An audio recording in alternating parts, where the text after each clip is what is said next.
Hello and welcome to the Executive Pill, the podcast where brilliant leaders from every corner of the world share their secrets to help you lead smarter, influence better, and succeed faster. Look, think of it as your cheat code to navigating leadership with clarity and confidence. I'm your host, Alex D. Tremble, CEO of GPS Leadership Solutions. And over the past decade, I've had the privilege of helping executives from Fortune 500 companies, government agencies, as well as large and upcoming organizations navigate leadership, influence, and culture. This podcast is your shortcut to learning what works from the best of the best. And I promise you this, what you're about to hear today isn't theory, it's strategy you can use today. And before we jump in, here's a tiny request with a massive ripple effect. Please do hit that like button. Why? Because we're in the attention economy and your click is the fuel that powers these life-changing ideas to reach more and more people. So again, you're not just clicking the like button, you're literally leading a movement. And isn't that just amazing? So now with no further ado, let's make today extraordinary together. Today we have with us the amazing Mr. Evan J. Schwartz. This man is the man of all mans. Like this guy is killing it. He's living life to the fullest. He is the guy who we all want to be when we grow up. He currently serves as the Chief Innovation Officer at AMCS Group, where he oversees global innovation strategies and ensures the successful launch of adoption and just all the amazing work they're doing with new generation solutions. In this role, he also leads initiatives that drive innovation across business units, including resources and recycling, logistics, transportation, safety, and sustainability, with a focus on delivering measurable customer value and supporting long-term growth. Prior to this role, Evans served in numerous executive level positions as chief operating officers at AMC North America, as chief technology officer at Desert Micro, and vice president of technology at Baywood Technologies. The man, again, is a man of all mans. Finally, he has also been featured in the top 100 innovators and entrepreneurs magazine and a member of the Forbes Technology Council. How are you doing today, kind sir? I'm doing fantastic. As I like to say, I'm living the dream, brother. Living the dream. So we have to start off with me asking you the question I've been waiting for. How did you get your nickname as the bad boy of innovation? The bad boy. So if you look at the years of delivery, it's being way out front ahead of the need. That's really what innovation is. If you break it down, if you're trying to fulfill a need that exists right then, you're not necessarily innovating. You're addressing market opportunity for sure. And I would say a lot of businesses call that I'm innovating. No, you're reacting to the market. Innovation is truly being a little bit out front, not so far out front that you're not delivering value to your company and your folks, but you're in the right position when the wave hits. Yeah. Catching that wave, it's an instinct. You have to have certain instincts in the market to understand where things are going. I think you would be blind if you didn't really understand that the AI and the Agentic AI wave is coming. Microsoft is betting big on it. Every single one of their products, you can't pull up a Microsoft product that doesn't have a Copilot thing popping up in your face asking you, hey, you want to try this? This thing will write everything for you. It'll do your job. And you're like, hey. So they're investing heavily in Agentic AI, and so are the other big technology providers. But no one has really answered what is an Agentic AI going to do. I mean, they're very high level platitudes. So being able to identify a very specific agentic use cases that bring tremendous value, that's where the innovation is. Not to say that I'm going to have some kind of AI. Everyone's running to that. So that really is the secret, is looking a little bit further down the field and building that innovation well ahead of the need, the anticipation of the need. So you're first to market. Well, let me ask you this question. You said it's that gut feeling. It's that ability to think ahead of time, be to see down the road further than what most people actually see. Um, what is it about you, your past, that that shapes how you see the world? Like, how did you even develop this way of thinking? That is a great question. So if you go back to my first company, LeCath Industries, in the BBS industry, and now I'm speaking to the older viewers of your podcast at this point, pre 95, right?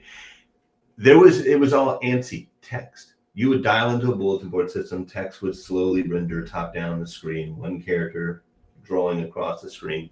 And it got a little bit better as speeds got a little bit better, but and they added colors and they added fillers, but it was still largely ANSI text. And I asked the question of, well, we're now in a world where there's graphics. You know, PCs were a little bit behind maybe Commodores or Amigas at the time that were doing higher number of colors and resolution. But why does the bulletin board system still sit with text?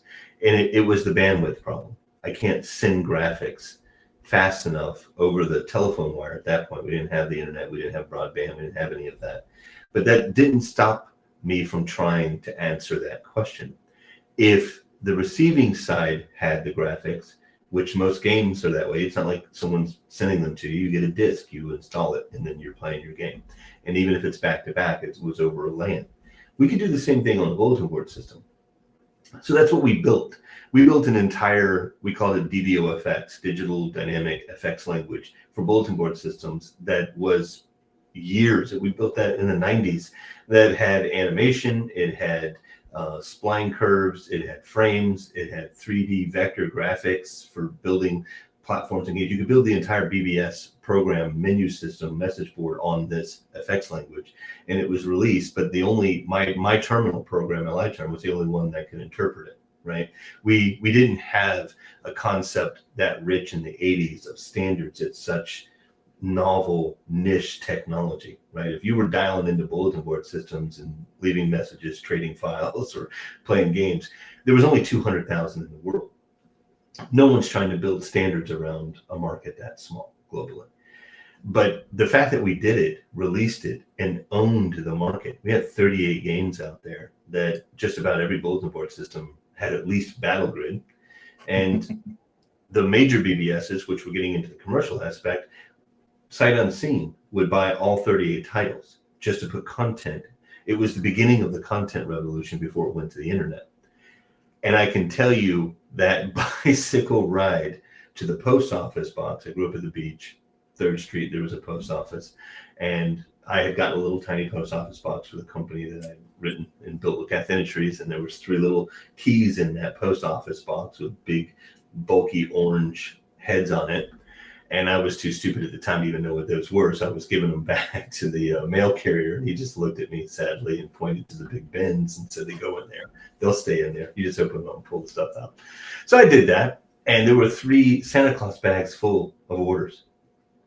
And I had ridden my bike up there. I had to call my dad to come get me to be able to get all of these orders to the house. It was at that point I realized that's an untapped area. Is I might miss 10 times, but if I hit one, it's huge. So you're looking afar afield, looking for where the need is. And it was pretty clear that everyone that was in the computer industry at that time wanted graphics, they wanted music, they wanted multimedia. And in the digital collaborative space of the day, which were dial-up bulletin board systems, it didn't exist. So I wanted to bring that to bulletin board systems. Now, it was short-lived because by the time we launched in 1995 came the internet, put a bullet in the head of bulletin board systems globally. So it wasn't very long-lived, but that was just a constant rinse and repeat. I think you'll hear this from every entrepreneur is you can't be afraid to fail. You can't be afraid to go out and it not be right, right? If you're betting on a plan that requires it to win, then you're not innovating, right? You're by nature you're being forced to be cautious. Oh, wow. Right. So you left out a very important fact that I think you should mention. Sorry, what was your age when you started this company? 16. Yeah, very important fact. Like that's crazy that you did it so early. And I would dare to say there's probably a lot of people out there at that moment who knew more than you, who were maybe more qualified than you, who maybe had more resources than you, but they didn't do it. So all that stuff doesn't matter. And I think that probably translates to us today, right? There's probably so many different companies and organizations that could do it and should do it, but they don't do it. And so as leaders, we need to be thinking, how can we be thinking down the road and conquering, achieving, whatever it is, so many things before someone else does it.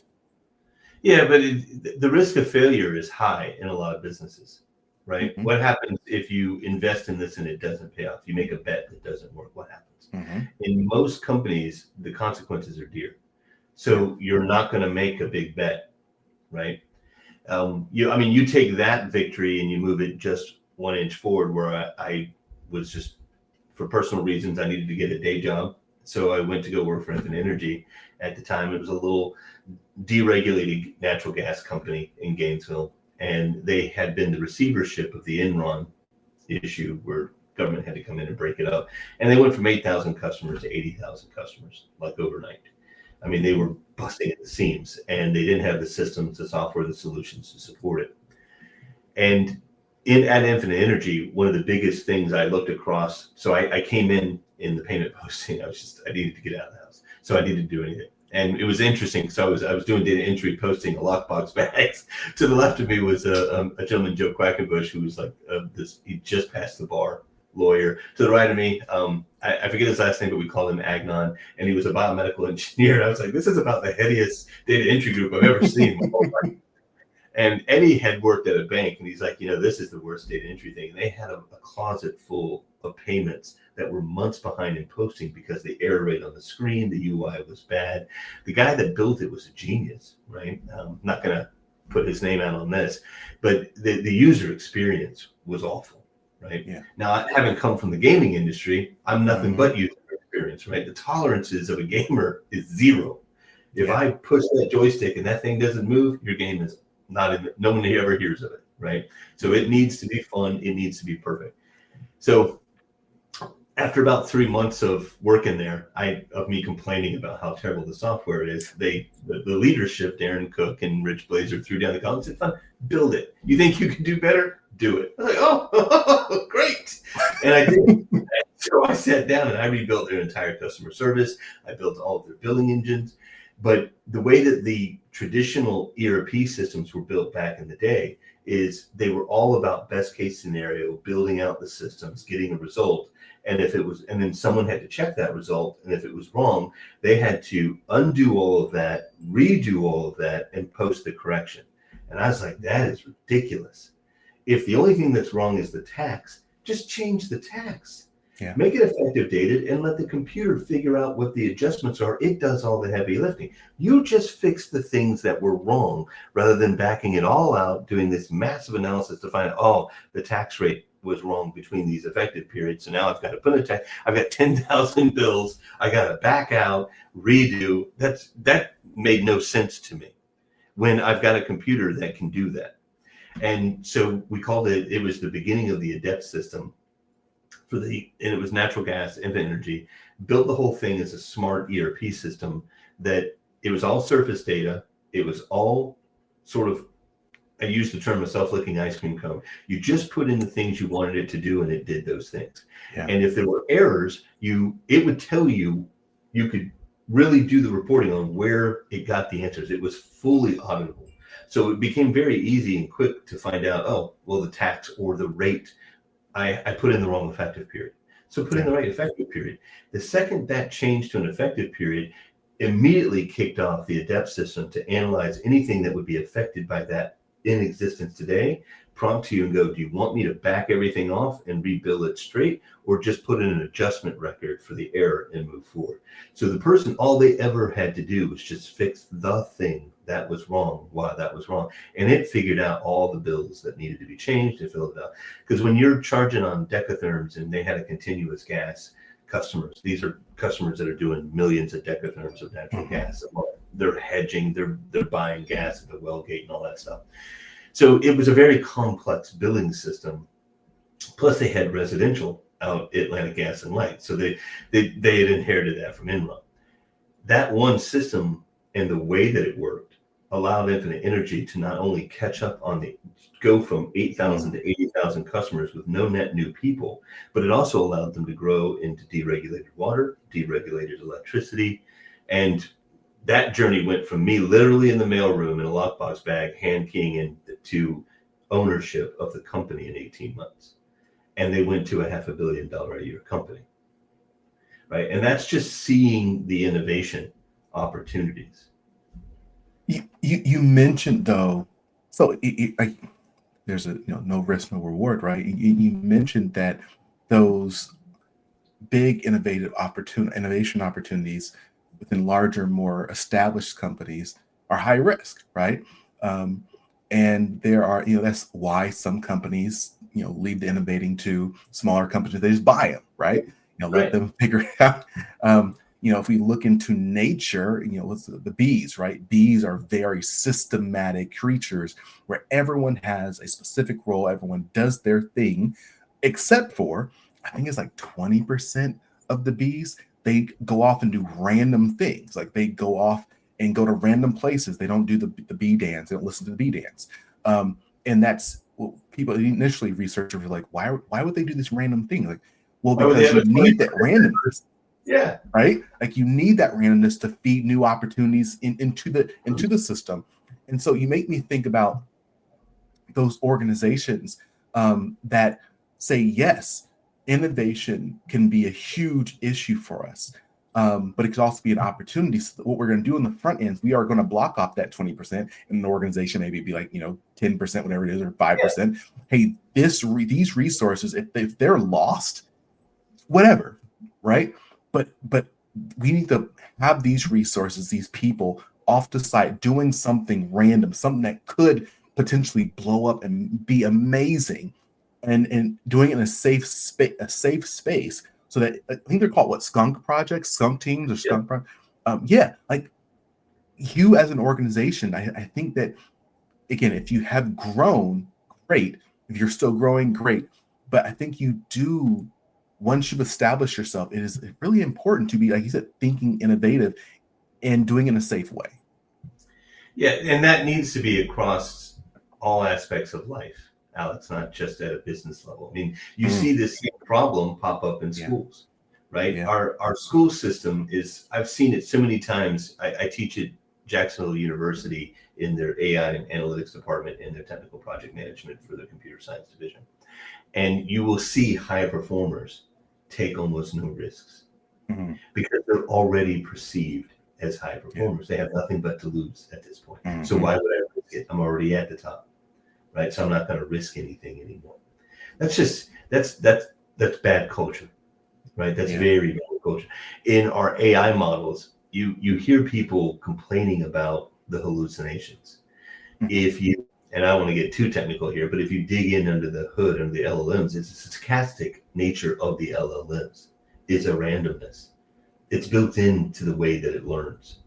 That's why people are like, wow, this thing seems to be amazing at what it can do. And we're almost caught up in the illusion of reasoning, and we're caught up in the illusion of it. Is it a lot? No, it has stochastic algorithms baked in. But that means you're going to get variance. You're going to get divergence out of the system. So what are proper use cases in that? It sure as heck isn't to put it into a billing engine where you have zero room for error. That's terrible. But it is good to amplify the capabilities of people who already make mistakes. So in other words, it doesn't have to be perfect. It just needs to be better than what the human would do. And that would allow me to run 5 or 6 agents. And I'm now doing 5, 10, 15 times what I was doing for you before. So when I look at the agentic AI approach and how AMCS is investing in agentic AI, we're doing it a little bit different. Same thing on the sustainability. So we took sustainability from a performance and sustainability model. Rather than governments are going to put their boot on your neck and make you do the right thing, and you're going to save the planet. I don't care how much it costs you. That's people resist that at some point. You can only squeeze that so tight, and we're seeing it. We're seeing people starting to move away from it. It's not that it's the wrong thing to do. It is the right thing to do. But the better thing to do is to tie it to a profit. Help businesses get better at it. And what we've learned at AMCS is if you go through and you do the ESG reporting, where you see your highest carbon footprint across your organization is where the greatest opportunities for efficiency are. So it's a great leading indicator. So you shouldn't be doing the reporting just because there's a compliance out there with a negative externality forcing you to do it. You should be doing it. That's the insight. That's the driver for the Power BI. Joe Burkle, he's a brilliant customer of ours. We did a webinar with him, and I love this saying, but I just want to make sure I give him credit for it. Is he said, look, dashboards do not tell you why. They just tell you what is going on. So you have no idea why it's doing it. You can only address the what it's doing, and then you have to go find out the what. That's the beauty of the system, right? So if you've got reporting, you've got data analytics, if you're producing something and you have a leading indicator that says, man, I've got this high carbon footprint in this one aspect of my business, I now need to go find out why. And every single time the return on that investment is phenomenal.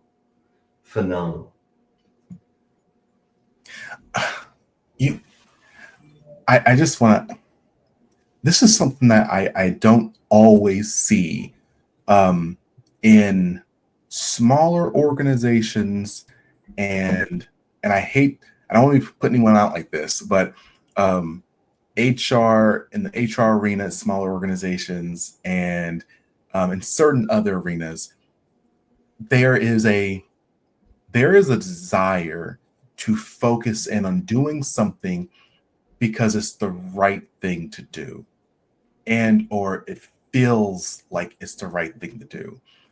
Whereas the reality is, for the vast majority of businesses, especially a private sector business or a for-profit business, is focused on profit.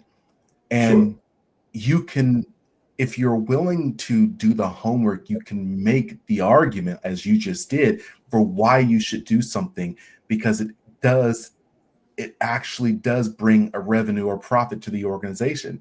Again, we won't get into other things, but there are other reasons why you should treat employees good, right? Because yes, it is the right thing to do.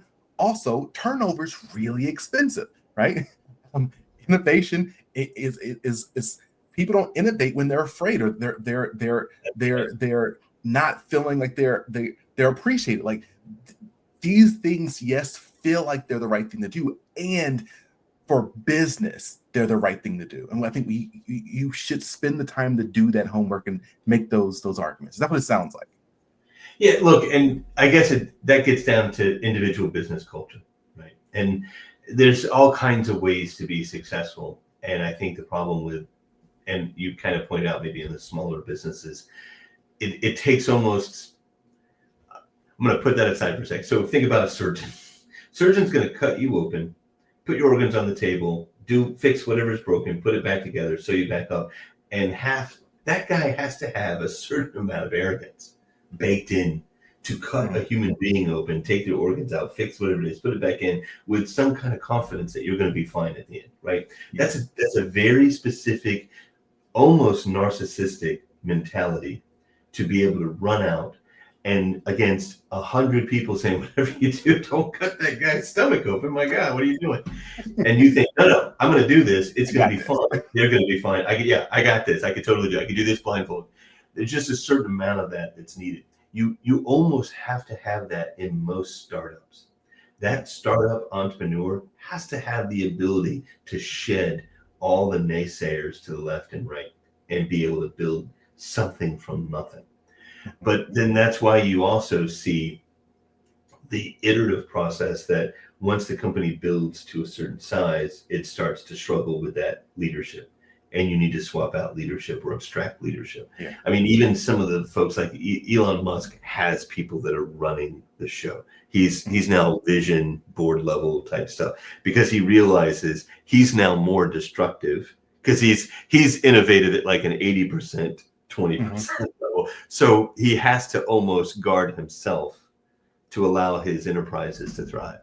And if you were to go the upstart of Amazon or any of the big trillion-dollar companies, all of those guys had to be at a certain mental state to get it off the ground, and then had to slowly back away and just become the face, the vision, and the drive. So if you don't have that, is where you start to see a culture of fear, a culture of toxicity. You'll see a high churn rate built in.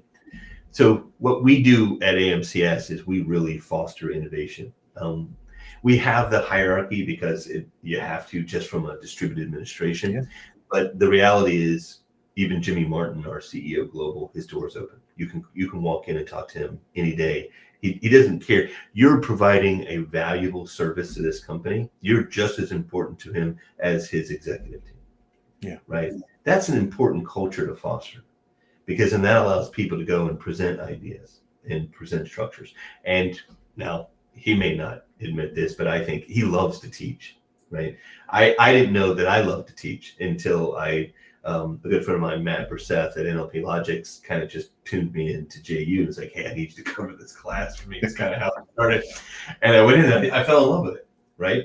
And it was a project management class. I'm like, yeah, I know how to do all that. I do it, but that's not really, I'm a tech guy. It's not my skill set. And so I went in there and I built. So again, I did what I always do. I was like, okay, I see the way you guys are teaching this. I got your textbook. This is crap. No offense. This isn't how it works in real life. So since I'm teaching you, we're going to do this a little different. So I built a role-playing game. I built an entire game design doc around project management. I broke the students up into teams. I had them form little party member, one's going to be the project manager, one's solution architect, one's a work stream lead, and so on, BA. And then they rolled dice. So I gave them the dice to roll up their project and walk them through everything. All right, so now you got to do a vision statement, right? You got to have something strong because projects are hard. And then you got to get a scope, and you got to get and building all that, because the scope and the assumptions, that's your defense. Because when we get into the project, we're going to roll dice and bad things are going to happen to your project. Key resources disappear. What is going to happen? What are you going to do? Do you have a scope or an assumption that blocks that event? Did you go, hey, I've baked in a 15% redundancy.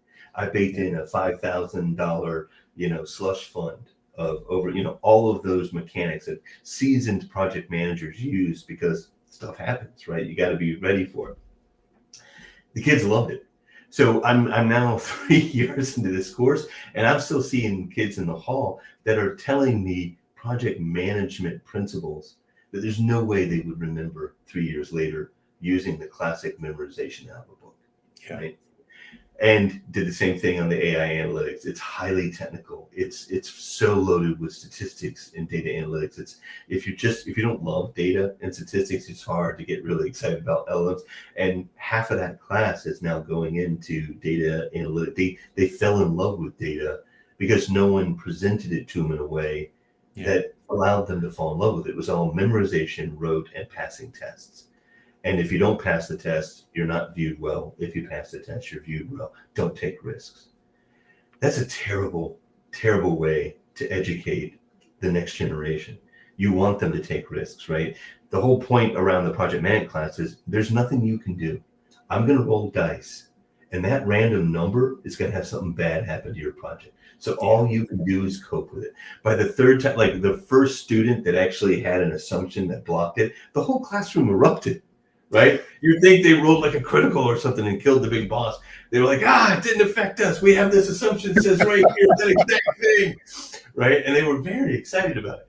And that just really got their passion going. And we didn't care about the mistakes. It's the process. You go through it. How do you mitigate it? How do you fix it? How do you deliver the non-negotiable value and the vision of the project? You don't always get every piece of scope. You just don't. But those non-negotiables, that's customer satisfaction. If you don't deliver that, you haven't done anything. So deliver that. And then anything above that's great.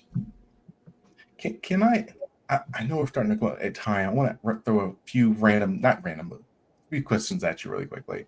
You mentioned your CEO, and again, CEO of a very significant organization, super chill, open door policy. You, chief at a very significant organization, super chill, right? I just finished reading this book called How to Get Rich by Felix Dennis, who is the founder of Maxim magazine, very, very large magazine, multi millionaire, if not a billionaire. And it's a really great book. The second to last chapter, I believe it was, he actually talked about why you shouldn't get rich. He just basically listed out all the things that you have to leave behind. You're not going to have it much fun with your friends. You're going to burn time. Your family's going to not, you got to be up with your family all the time. Like there's just, there are literally costs to becoming rich. Just as there are costs to becoming a very successful executive leader. There are things and time you're going to have to dedicate to achieving this. My question for you, why?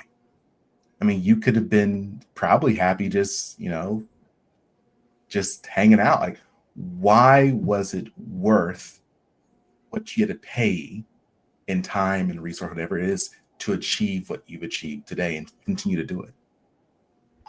So I'm going to start with validating his perspective. I wouldn't just say it's rich. It's success, right? Mm-hmm. There's people can define rich at arbitrary levels to them. Yeah. Okay. But success does come at a cost, and it does end up getting lonely. The further up you go, the harder it is to maintain your circle. I would say first, as a coping mechanism, it's not you, it's them, right? Those circle of friends, they're not avoiding or stop hanging out with you because I haven't changed much, right? My true friends I've known since 6th grade. I will say the higher I rise in success personally in life, the more you value your relationships with people who knew you as a child. So if you've got those, you are rich. Right? If you've got somebody that knew you as a child, you're wealthy, right? Because that is you. You can be really you around those people. So I value those. He also said that. Okay, good. So I value those relationships above almost anything else. Those that stick with you through your success, that know that you're ups and downs, because success isn't just a straight line, right? You'll fall. Mm-hmm. If you're doing it right, you will fall. I'm mentoring someone right now, and I just had this conversation with her and saying, look, as you rise, a mistake I made, right? So don't do what I did, is I was meteoric, hyperbolic, and then plummet, hyperbolic, plummet. By the second time, you realize you can do it over and over again, right? By the third time, so I'm a slow learner, I started building a base, so I'd only fall so far. So so my advice to her was just get to it as you're seeing your curve go up, build your base. I don't fall below here, but be willing to fall, right? Be willing to fall. Those folks that stick with you during the ups and downs, those are true relationships. The other ones were shallow to begin with. And if the why behind it, what else are you going to do? What brings meaning and joy to your life?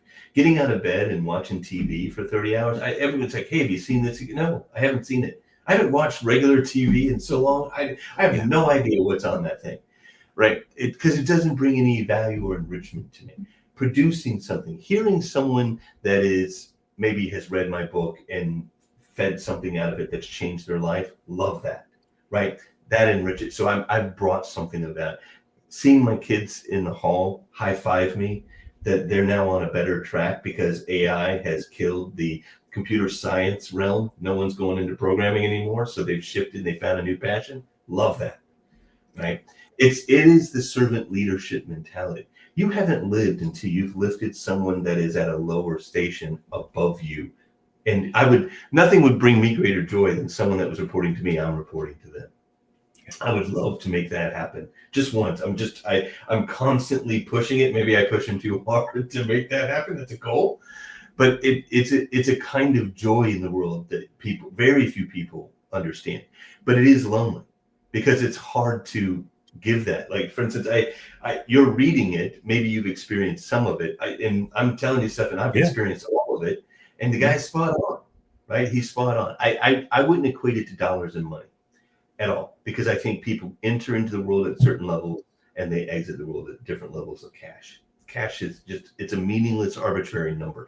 It's success. What have you done that people can call out? No one's calling out your bank account.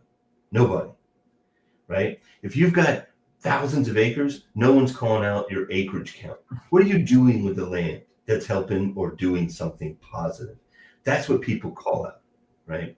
Sharing information, sharing your lessons so that someone else doesn't hit that pitfall. That's why we're doing it. Thank you, dude. You're amazing. So I concur with you in all those pieces as well. One last question. I want to open the floor for you. What is a hard truth you had to learn that made you a better executive leader? A hard truth. It's not about you. That is a hard truth.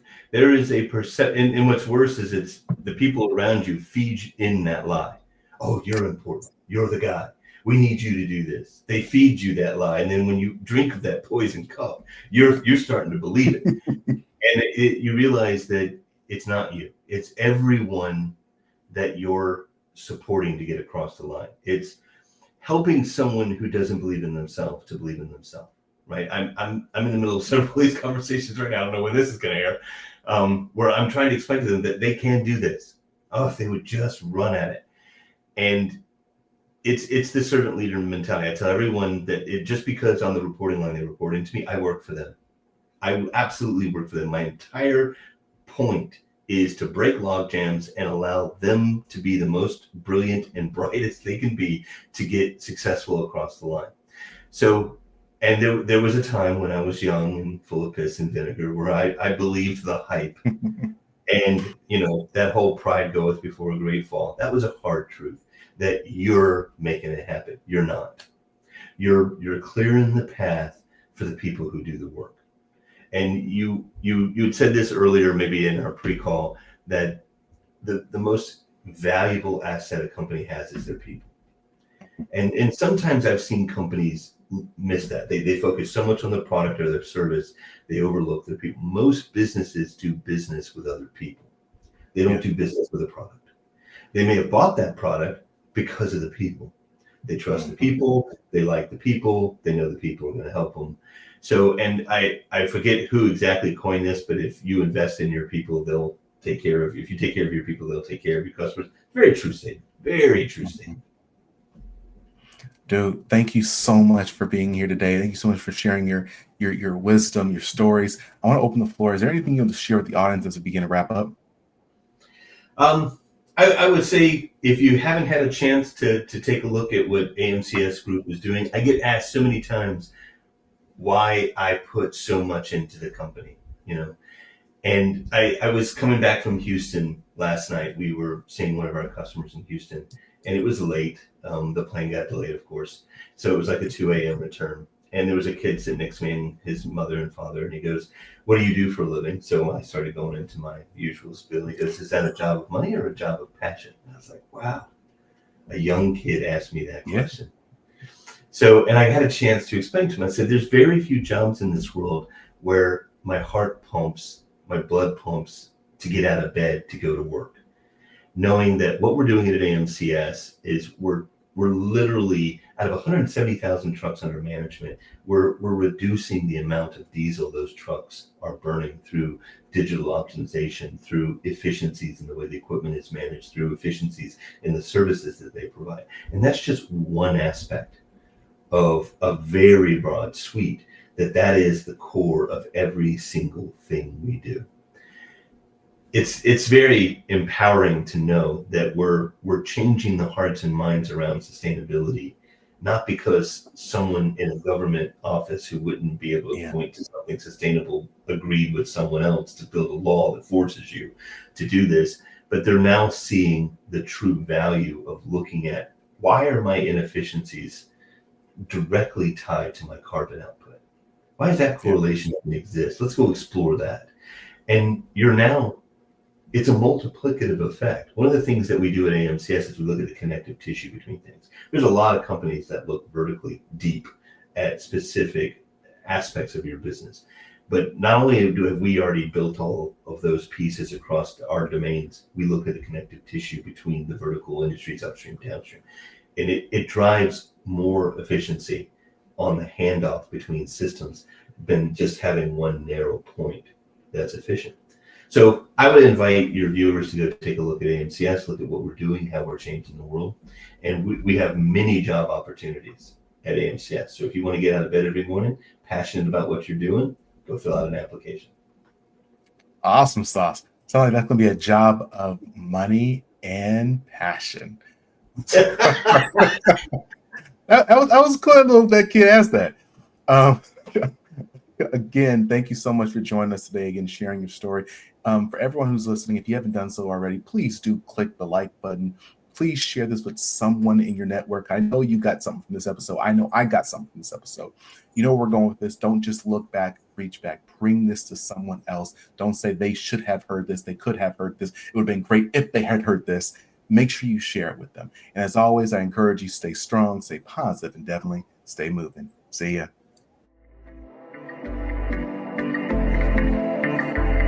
Thanks for listening to The Executive Appeal with Alex Tremble.